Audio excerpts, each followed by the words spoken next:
Assalamu alaikum wa rahmatullahi wa barakatuhu. We're continuing the propaganda pundits masquerading the Salafi dawah. Before I begin, I will reiterate the reason why I'm doing this particular series. Firstly, I think that for our community,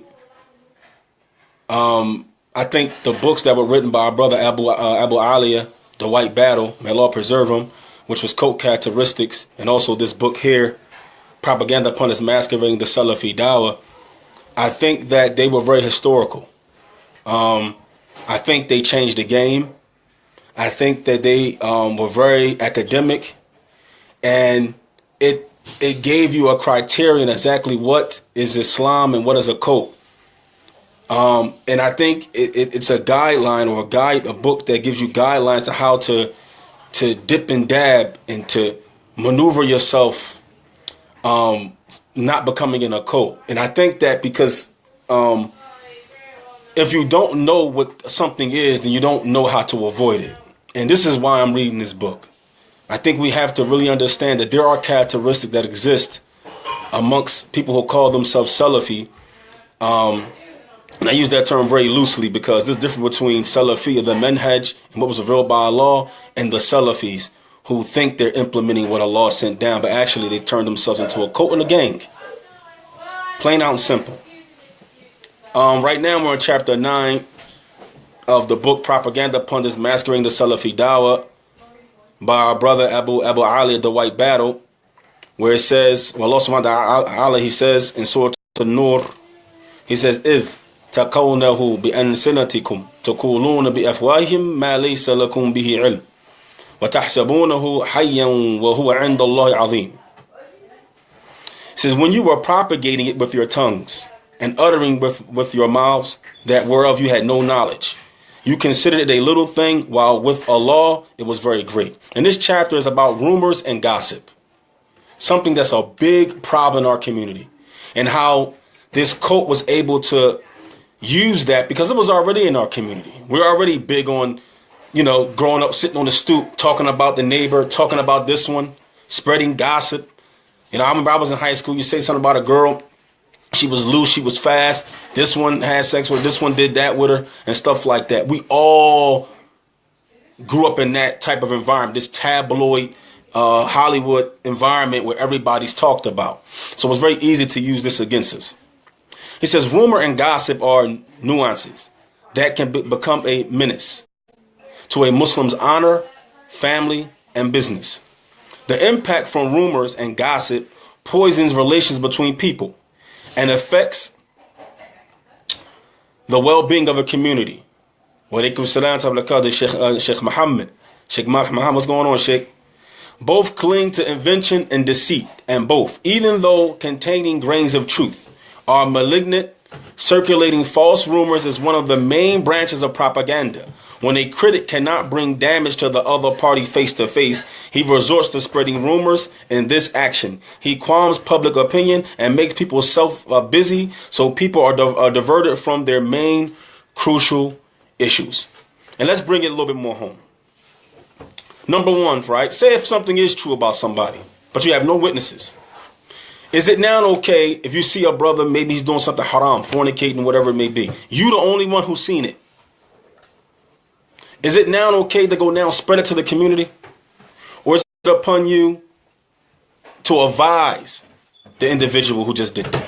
Because now you don't have any witnesses. Legislatively, is it okay now to pass that information along down the line?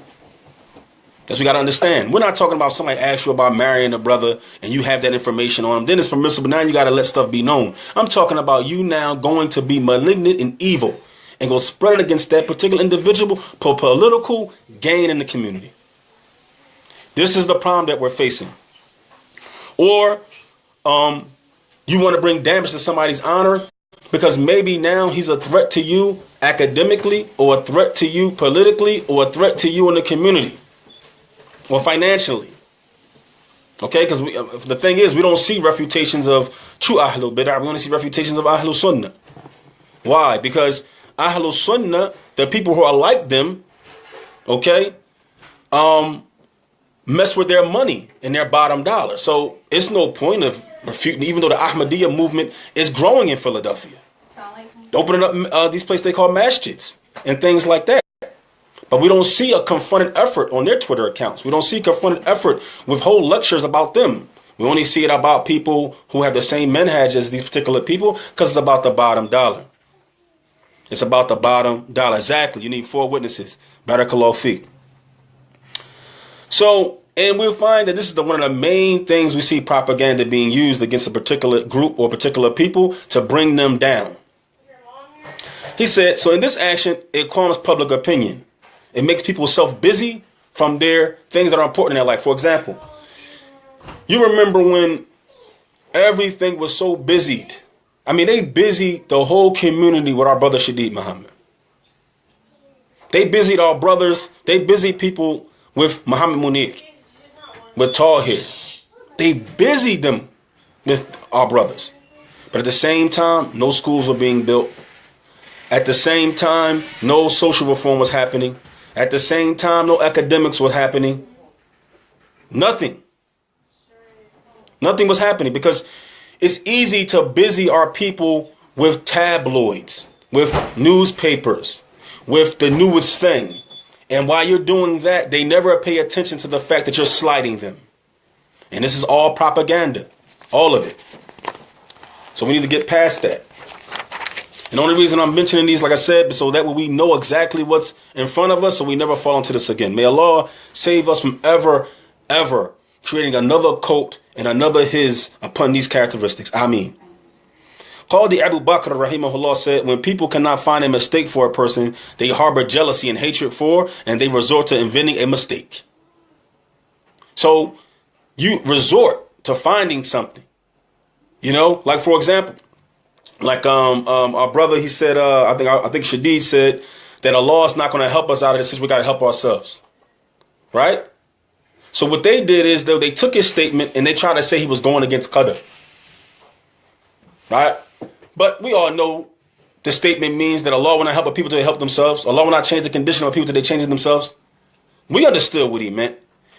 But people have ill intent and upon propaganda, what they do is they'll take the statement and say, look, boom. Because it's all about propaganda. Okay? It says, flying rumors is one of the ruinous weapons to mar the reputation of pure good people in order to scatter the people who surround them from them. Okay? This was all about. Because you have to get people from around certain groups of people so you can make your bottom dollar. See, one of the things that we don't want to say, we don't want to say what this thing is. It's money. People, it's money. It's all it's about. It's somebody wanting to use religion to make money. That's it. And once we understand that it's about money and power, then we know how to handle it. Then we know how to be able to handle the situation. We'll know what's the driving force behind somebody doing the things that they do. Because it doesn't make any sense any other way. You know, it has to be about money, women, and power. I mean, what else a person will make up something and try to stay in power when you don't belong there? So he says, Abdul Ghani al-Maqdisi, rahimahullah, said, Islam has warned us against propagating rumors, lies, and spreading everything that is prohibited to be heard. Allah has described the creator of rumors as being sinful human beings. Allah subhanahu wa ta'ala says, Ya ayyuhalladhina amanu, in ja'akum fasikum binaba'in, fatabayyanu, an tusibu qawman bijahala, fatusbihu ala ma fa'altum nadimin. And Allah subhanahu wa ta'ala says, oh, you believe. If a rebellious evil person comes to you with news, verify it, lest you harm people in ignorance, and afterwards you become regretful to what you have done. But somebody come to you right now and say, Brother Isa beats his wife. And guess what? You'll pass it along. You'll take that information, man. You know, the brother beat his wife. Well, you seen that, Sheikh? Did you see me beat my wife? Or somebody told you that this brother beats his wife. And we'll just pass it down the line. It's very easy to get us caught up in this mess. But we don't verify anything at all. So he says, Allah has stated that those who spread rumors are liars and slanderers. Those who spread rumors are liars and slanderers. But we'll believe it because we love this type of stuff. We love the whole tabloid tactic, Hollywood thing. What is that thing? What was that show back in the day? It was called something Edition. Remember that? Inside Edition. Inside Edition. We the Inside Edition people. We the TMZ people. That's what we do. National Enquirer. It says, إِنَّمَا يَفْتَرِ الْكَذِبَ الَّذِينَ لَا يُؤْمِنُونَ بِآيَاتِ اللَّهِ أُولَٰئِكَ هُمُ الْكَاذِبُونَ. It is only those who believe not. And this ayat is in Surah Al-Nahl. It says, it is only those who believe not in the ayats of Allah who fabricate falsehood. And it is they who are the liars. If you yourself haven't seen somebody do something, I can't say somebody did that. I don't care if you come up to me and tell me that you was there, you saw it, that you was partaking in it with this particular person. I still can't go around and say that person did that. Because I did not see it with my own eyes, and you don't have 4 witnesses. If we honor each other like that, and honor our brother or our sister that way, wouldn't have all this confusion. Just honor the people. Have honor for your brother and honor for your sister. But we automatically believe everything that's told about somebody else. And that's a problem. How many rumors have emanated from people guided by personal interest? How many rumors have flown to people who were waiting for something to happen? Thus, when the news reached them, they swiftly accepted it. This has resulted in hatred between brothers and severed ties between close friends. These rumors have damaged honorable persons' reputations, disgraced noble brothers, broken families, split communities, and led the youth astray. Meanwhile, the slandered person is abandoned, scarred with a festering wound forever. Wake Saddam Tabarakata. Is we not seeing that? I know brothers right now who are slandered to the point where they just gave up practicing Salafiyah. They just shaved their beards, went back. You know, that's what happens. I've seen people slander so much that they just said, man, I'm done with Islam in general. This is what happens when you destroy somebody's honor. It says hearsay and rumors are damaging, especially in today's era of emails, change, Twitter, and WhatsApp. And once split, you cannot remove the stain. The target of these propaganda exploits is not to make you believe the talk, but to implant false memories about their irreverent enemies while maintaining anti-social behavior. Is this not what's going on? They use rumors and gossip to make us so antisocial of one another that automatically when you see me and meet me, you don't see me as another Sunni or Salafi Muslim. As soon as you see me, the first thing you want to know, what dye I take from. You don't even see me as a human being. What dye I take from, what mass should I go to? That's the first thing you're going to ask me about. It's not about how you doing, Akhi. It's not about may Allah reward you, Akhi. It's not about what's going on in your life, the pains, the struggles you're going through. There's no concern for that. Because you only go to those concerns when you find out whether I'm with you or not. Once I'm with you, and once I agree with you, and once I agree with your particular group, that makes me now you're concerned about my welfare. But if I don't agree with you, you're not concerned about my welfare. Is this not a hizb or a cult? Is this not hizbiyah in its reality? That the only reason you love me, right? The only reason you love me is if I'm with your group. And we're not talking about, again, we're not talking about somebody being Kharaji or Sufi or Tablighi or somebody that's a clear innovator. That it's been the ruling is upon this person as being an innovator and he caused his innovation. We're not talking about Wala wa Bara on that level. We're talking about another Salafi Sunni Muslim who just doesn't agree with your principles or doesn't agree with your way that you're doing things. You make them outside. For example, you have 2 scholars, right? You have one says this person is an innovator.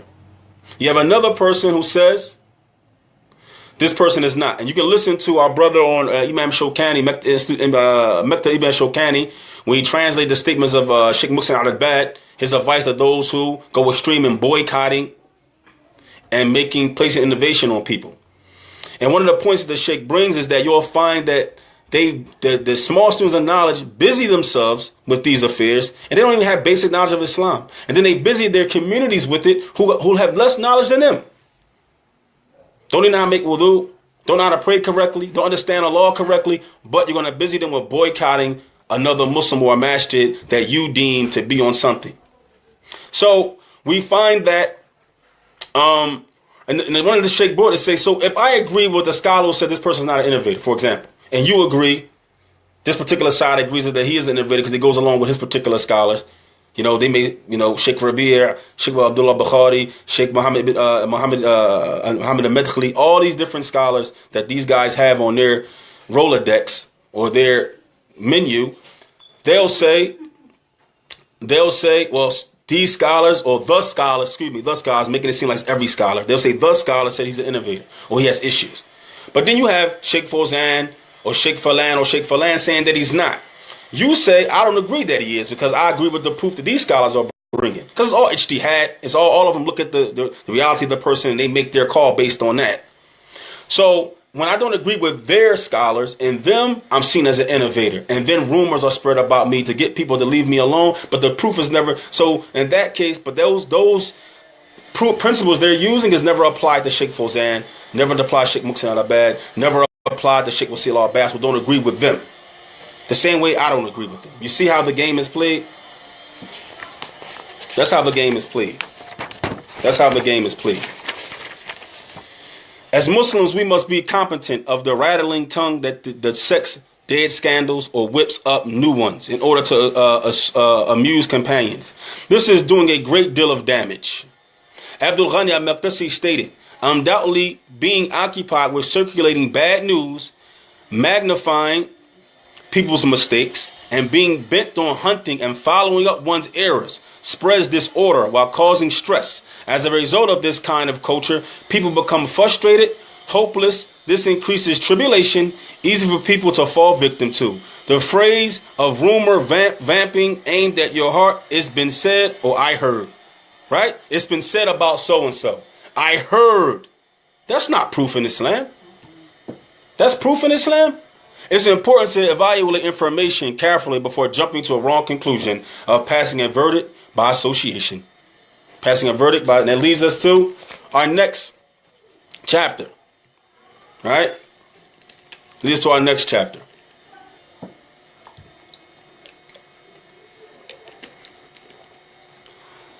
So, verdicts by association. The verdict by association fallacy tangles the process of fairly evaluating an idea, persons or group by interjecting irrelevant and misleading negative material. This practice tries to connect beliefs or persons to something unsavory or untrustworthy in order to discredit them. This is like the CNN move. This is the Bernie Madoff, Fox News type of situation. This is what they do.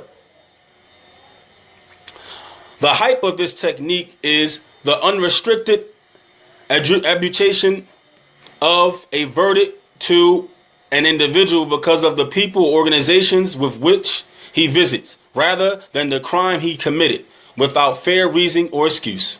For example, I was going to, I think it's Masjid Wasatiyah in Philly, on 58th and Hoffman, and I think it's in Southwest Philly. So Jumu'ah come around, right? Now, I don't deem these brothers to be deviants. I've never seen anything from this masjid or anything from them other than they have some cultural things that happen because a lot of different Africans and stuff go to this masjid. So you see some cultural stuff there. But as far as the administration for the people who give the khutbah and the people who are giving the classes, they're people of the sunnah. So I'm happen to be doing construction in this particular area at the time. So Jumu'ah comes in. So I go to this particular masjid. Now, the alhamdulillah, the brother gives the khutbah. We make the salah. Now, I come out. I see a particular brother from the so-called known Salafi communities. He sees me, gives me the salams. I return the salams. Come out. The next day, though, I hear, oh, the brother Isa takes from the people of innovation. I seen him at the Master of the People of Innovation. Now, I'm thinking to myself, well, who said that? And they told me who said it. And I'm like, well, if he seen me there, doesn't that mean he was there?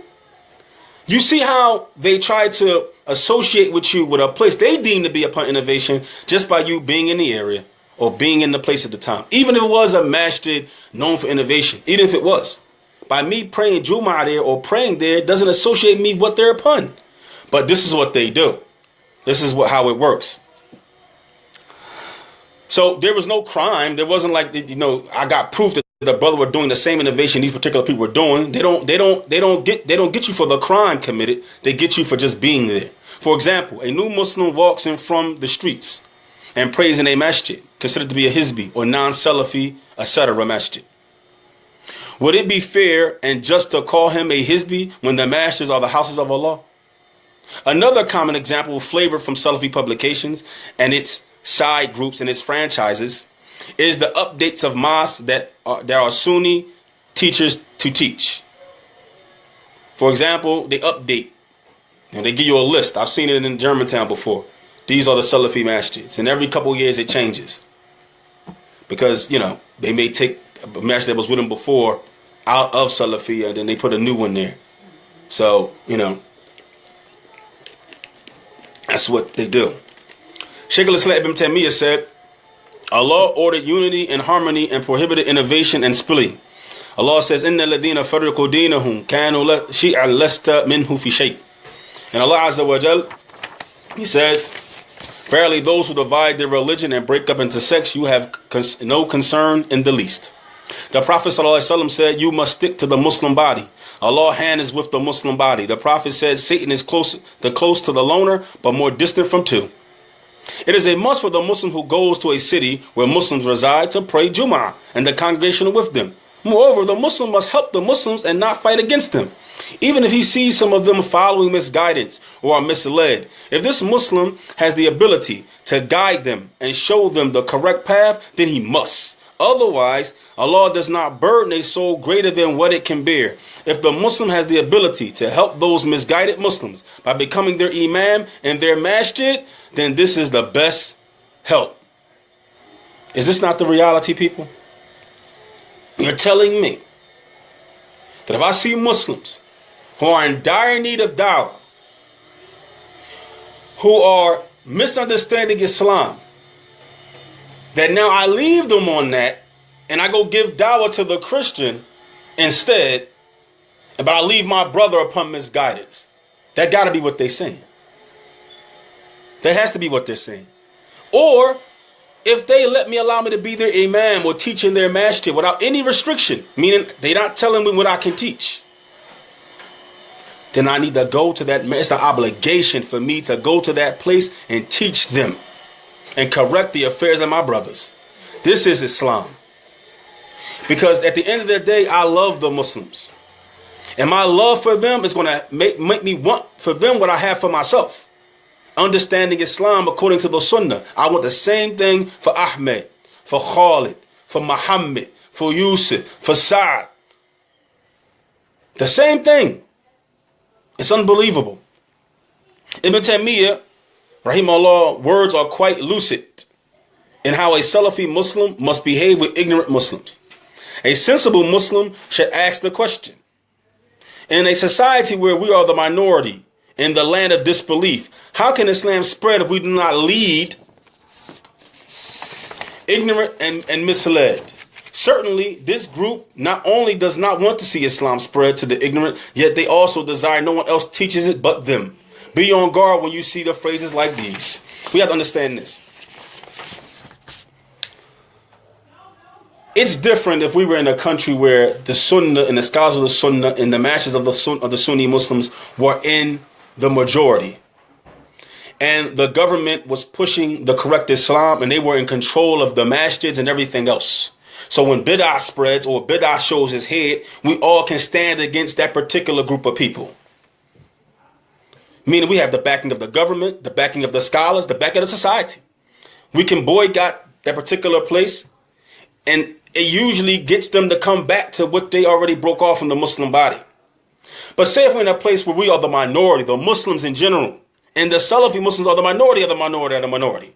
And then the Salafi communities are widespread in another minority community, the African American community. So if that's the case, how can we now close ourselves off and only teach in our masjids in a place where Islam needs to be spread to the kuffar and the Muslims who are ignorant? So how do we expect for Islam to spread in a land we are the minority to people when we don't go to them, when we're invited to go? And we don't show good character and good manners. But we hear phrases like this instead. Has ties to, connected with, was a member of, prays at that masjid, he supports the likes of. This is what we hear. This is the phrases they use to cut dawah off. And they say if it's not being taught from them, then it's not giving dawah. Because see, what we have to understand, people, is this. If I want money, and I want power, I have to stop anything that's going to threaten that power. And what's going to threaten that power is other people giving dawah. Now, Ahlul Bid'ah can give dawah. Ahlul Kufr, the people of disbelief, can give dawah because it doesn't hurt their bottom dollar and doesn't hurt their agenda. But the minute one of you say something, the minute that somebody comes with a book of Ahlul Sunnah and teaches in the masjid, we got to beware of that one. Because what it does is it gets women, children, money, and power to shift a little. And it shifts a little, then it takes the bottom dollar a little. And maybe they can't get that third or fourth wife. Maybe they can't get that new car. So we got to understand the reason behind this stuff. And we understand the reason behind it, we will. So he goes in and he says, the verdict of by association creates a hasty generalization built upon unwarranted conclusions from insufficient evidence. Hence, indoctrinating followers affected by this technique will say such things as anyone who prays at the masjid is a deviant. The propagandist never has to declare such statements as long as the reader and followers proclaim the verdict for them and remain loyal. Most cases of verdicts by association concern individuals and masjids, maintain readership and mind control with information built upon sensationalism. That's what it is, people. It's all mind control. It's done by the CIA. It's done by the FBI. It's done by things like that. So don't be surprised that they're doing it. I mean, it's a technique that has worked throughout history. So, people will do that. And this is what people do, And ended off, one of the other things that people will do, mind control, I'm going to bring this up. I heard a statement that was said in a khutbah that was relayed to me that one of our brothers one of our Arab brothers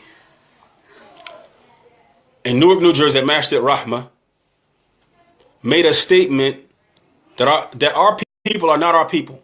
I mean, African Americans are not our people, that only Muslims are our people. And hearing that statement is very concerning because who are our people then? Sheikh Salih Fawzan, Hafizahullah Ta'ala, he explained the hadith of wanting for your brother what you want for yourself. Number one, it means two things, as he said. The brother in faith, which is closer, which is a Muslim, which is closer to me, doesn't matter what tribe he's from or what nation he's from. Then it's the brother in humanity, okay, in general speaking. To say that African Americans or black people are not my people, just Muslims, it's like saying the Prophet ﷺ is not from the Quraysh. Everybody else can claim their lineage and claim their people but us.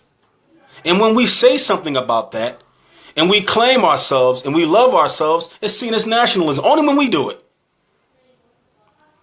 Only when we do it. The problem is who I am spiritually as a Muslim doesn't contradict who I am culturally as a black man. And I'm proud to be a black man. Okay? Now, I may be hard on my people sometimes, and sometimes I go hard on them sometimes. That's out of love, though, and concern. The problem is that you tell me that they're not my people. Then who's my people then? Because the messengers, when they came to the people, they said, oh, my people. They spoke in the language of their people. Not only the technical language that came out of their mouths, but the cultural language of their people. So when you tell me, you get up there and you're an Arab, and you're my brother and I love you, and you get up there on the minbar, and you're 20 years old, you're just a graduate from Medina, and you already been indoctrinated because these guys already came to your masjid and pulled you to the side, like Hassan Somali, and they pull you to the side and they indoctrinate you into this group, and then you give a khutbah saying that African Americans are not your people are only Muslims. So now I have to deny who I am culturally to be Muslim? That's insane, people. Now, if you're going to say there are things, a part of my culture that contradicts revelation, then we leave it. But those things that do not contradict revelation, doesn't contradict Quran or Sunnah, then that's my cultural identity. I don't have to wear an imama. I don't have to wear a gutra. Those are not my cultural identities. If I choose to wear it, it's something that's mubah, something that's permissible, okay for me to wear. But it's not my cultural identity. I don't have to dress like that. Okay? Even a thobe. I wear thobes not because it's my cultural identity, because I'm comfortable. I like the way they fit. I like the way they feel. And because I'm in a non-Muslim country and I've chosen as a Muslim to wear certain things that are seen as Islamic dress to stand out because I don't want to totally mix in. I want to be seen as a Muslim. That's my choice. That's my choice. Okay? Like the brother said, this has to be understood in context. So if I'm an African American in America, there are things in my culture that totally go against Quran and Sunnah, then I leave it. It is not my culture anymore. In fact, it's haram and I speak out against it. But the things that are in my culture, that are mubah, things that are okay for me to do, things that are doesn't go against the Sunnah, then I can take it on as my cultural identity, as long as it doesn't contradict my Islamic identity. And this is what we have to understand, that who I am spiritually doesn't contradict who I am culturally. And that's just the reality. Because me becoming Muslim doesn't change the fact that I'll get pulled over by a cop. Me becoming Muslim doesn't change the fact there's a stigma on the way I look and my color. Me becoming Muslim and traveling overseas doesn't stop the fact that if I walk through a certain neighborhood, they call the police on me. That doesn't change. Things I have to deal with as an African American, as a black man in America, doesn't change because I have a kufi on my head. They might become worse. So we have to understand that I still have to, the realities of me growing up in this country, and the realities of me living in the ghetto, the realities of me growing up in a broken home, in a mother who was an addict, and watching relatives die and be shot and murdered. Those things that I had to deal with growing up don't go away because I'm Muslim. Growing up in a systematic system that openly oppressed me and openly oppressed my people openly for hundreds of years doesn't change because I'm Muslim. And that's what we have to realize. So it was very irresponsible of that brother to get on. He doesn't know who he's talking to. He doesn't know the history of the country he's talking to. I remember when Sheikh Mahmoud Luthi Ahmed, when I first got to Demenhor in Egypt. And in my beginning of learning Arabic, I think I was there for about 9 months, maybe a year. And my Arabic was okay to where as though I could now sit in classes and benefit from some of the mashaykh there. So when I got there, he introduced us to Sheikh Muhsin Maluk, who's going to be our Aqidah teacher there. So we go in and Sheikh Mahmoud says to him in Arabic, they are not Arabs. They are not Egyptians. They're African American. And culturally, historically, you have to understand and to teach them. This is what a scholar said who's an Arab said to another scholar. That when you're dealing with them, and I asked him, I said, what was the point behind saying that? What was the reason for saying that? He said, because what the people have been through in their reality makes them who they are in their reality now. And when you're dealing with them, you have to know that reality. How you going to give dawah to people? How you going to deal with them? You don't know their reality. And this is a scholar, that means that this scholar has fiqh. He has understanding. And this is the problem. So who's my people then? I'm going to ask that question. And I ask another question. If African Americans are not if I can't identify as an African American, they're not my people, right? They're not my people, then why not? Then who's my people? Who are they then? Because you're going to say the human race, okay, that's general, but they're sub-tribes. The law made it clear in the Quran. They made us different tribes and nations get to know one another. So don't give me the human race. We're all humans. Yes, we are. But we're also tribes and nations too. And we look different. We have different cultures so we can know one another. Not to hold over each other's heads. To know, oh, he's that tribe. He's from them. Because the way I look and the way I talk and the way I dress and the way I move lets you know where I'm from. That's all it does. And we don't use it to hold over each other's head. So a problem is that we have to get past that, inshallah ta'ala. And again, just because I'm African American and I give dawah in my communities, because that's what's in front of me, not because they deserve dawah more, or that because I believe that African Americans are superior and that they have the right to rule over it. That's nationalism and racism. No, but that's what's in front of me. That's what's in front of me. We don't say this to the Caucasian, but like our brother John Sterling, may Allah preserve him, doing a wonderful job at Cherry Hill, New Jersey. He went to a community in Cherry Hill, New Jersey, which is a suburb. Why though? It makes more sense. It makes more sense for me to skip past the ghetto where I'm from and go to some suburb where nobody talks like me and looks like me and start giving dawah there. That doesn't make sense. That doesn't mean that I can't go there and teach in the masjid there. That doesn't mean that I don't go there and give dawah at that place. But the reality is that I need to be where I came from. I owe the people of the ghetto, the inner city dawah. I owe them dawah. That's where I come from. That's what made me me. How I'm going to skip past them? It's not because I believe that they deserve dawah more than somebody else. It doesn't make sense for me to skip them. Nobody else skipped their own people. Nobody skips their own tribe. It doesn't. Just because I'm saying that we have to deal with our people's problems as a nation of people, that doesn't mean I'm nationalistic. I mean, come on. How come it's only nationalism when we want to fix our problems and ourselves? It's amazing that we keep falling for this crap. We keep falling for this crap.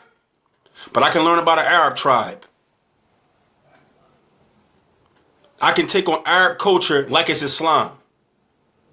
But I can't take on my own culture? That doesn't make sense to me, people. And it shouldn't make sense to you. That should not make sense. Now, the American people, those who were born in America, those who have the American culture, yes, they are people. White, black, Hispanic, doesn't matter. They are our people. But there's a sub-tribe in our people who are African American. They are our peoples. But all the Americans in general are our people. So no doubt, dawah is for everybody in this country. It's upon us to give dawah to every single American. But I know how to talk to African Americans, though. I know the culture. I know the language of the culture. I know how to move in the culture. I know what their problems are, their hang-ups are. I don't know what the hang-ups of a Mexican is. I don't know the hang-ups of the Caucasians. I don't know all their hang-ups. So when I go dawah with them, I'm going to get somebody from them to hold my hand through them so I can give them dawah. The same way somebody who's not from our particular tribe comes in our community, then it would be out of respect and honor for him to get somebody who's from us to hold his hand to navigate us so he can give dawah to us. It doesn't make sense. It's not about nationalism. It's about sense. And I tell everybody, our brother Malik Muhammad did a nice paper on Afrocentrism and Islam. It's a nice talk. I hope the brother could probably post it on here. You can read it. I think we need to learn our own history. I think we need to, but at the same time, it has to be balanced. Our culture And our national, who we are culturally, does not oversee the text. The text oversees that. And if our culture can fit in the text without disagreeing with the text, then it's our identity. If our culture disagrees with the text, then we remove it from our identity. Because our identity first is Muslims.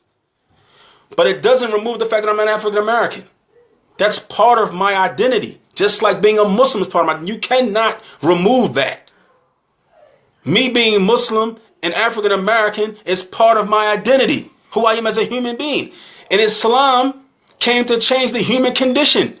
I'm a human. I'm a black man, though, at the same time. So Islam didn't come to erase the fact that I was a black man or erase the fact that I'm African American. It didn't come to erase any of that. It came to enhance that. It came to make me better at that. To remove the vices and the things that were a part of my culture, to make me now better in my culture and to make me a better human being. That's what Islam came to do. Because guess what, brothers? I can't erase this. I can't erase Jim Crow laws. I can't erase what welfare has done. I can't erase being from a broken home. I can't erase the psychological destruction and mental destruction that has happened to my people in this country. Me and all of you have mental blocks, and we've been beat down psychologically and mentally destroyed by growing up in this country. So don't tell me that we have what they call PTSD. What they call it? PTSD. So we got it. We have, like, somebody come back from Iraq, he's messed up in the head. Black people have that in America. So don't tell me that me becoming Muslim. No, me becoming Muslim came for me to deal with those psychological breaks, to deal with those mental breaks, and to show the cure for so I could become a better man and a better human being. And we should be thankful for Islam. Isa. We should be thankful for Islam. Because how many of us was criminals and drug dealers and everything else? And the Lord raised us from that. And you should be proud of who you are. I'm proud of who I am and who I've become in my life. So don't sit there and tell me that African Americans are not my people. I want the same thing for them that the Lord did for me. Made me a better human being and clean my heart out and establish me upon Iman and Taqwa. So now at this point, I got to turn my back on my mother. I got to turn my back on my uncles. I got to turn my back on everybody that was in my life. My foster parents who are African American, who took me in their home and showed me that life can be better. So now they're not my people anymore. So at this point, people, it's okay to be African American. It's okay to be an African. It's okay to be an Arab. It's okay to be everything as long as Islam is the guiding light between taking the evil and taking the mishaps that your culture may have and removing that culture and leaving behind the good of that culture, and that's your cultural identity. Don't be ashamed of it, because I'm not ashamed of mine. Because I'm not ashamed of it. I'm not ashamed of the family reunions and fried chicken. I'm not ashamed of it. I'm not ashamed of the fact that my people have flavor and we speak slang and we got flavor. And we got swag. I'm not ashamed of that. As long as that slang and that swag doesn't go against Islam, I'm not ashamed of it. No. And that's the bottom line.